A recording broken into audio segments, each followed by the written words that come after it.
আপনাদের দোয়া এবং আল্লাহর অশেষ মেহেরবানিতে ইনশাআল্লাহ দেশনেত্রী বেগম খালেদা জিয়া সুস্থ হবেন। কাজে এই জিনিসটি খেয়াল রেখে আপনারা দয়া করে বিভ্রান্তও হবেন না, দয়া করে কেউ বিভ্রান্তি ছড়ানোর চেষ্টা করবেন না। কোনো সময় অনেক গুজব শোনা যাচ্ছে বা অনেকে বেড়ায়।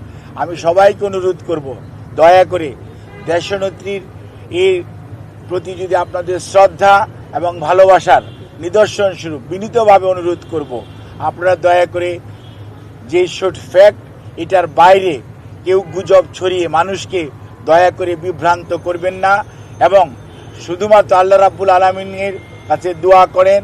আল্লাহর অশেষ সহমতে সব সময় উনি এসছেও প্রতিকূল অবস্থা থেকে আল্লাহ ওনাকে সুস্থ করেছেন। আপনাদের সবার দোয়ায় আমরাও এবার এবং মেডিকেল বোর্ড অত্যন্ত আশাবাদী যে এবারও ওনার যে শারীরিক জটিলতা এটা থেকে আপনাদের দোয়া এবং আল্লাহর অশেষ মেহেরবানিতে ইনশাআল্লাহ দেশনেত্রী বেগম খালেদা জিয়া সুস্থ হবেন।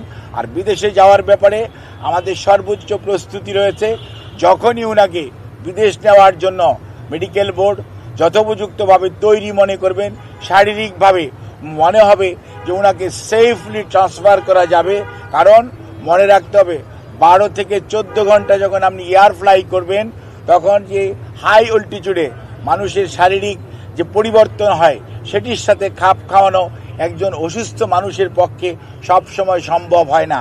কাজে এই জিনিসটি খেয়াল রেখে আপনারা দয়া করে বিভ্রান্তও হবেন না, দয়া করে কেউ বিভ্রান্তি ছড়ানোর চেষ্টা করবেন না।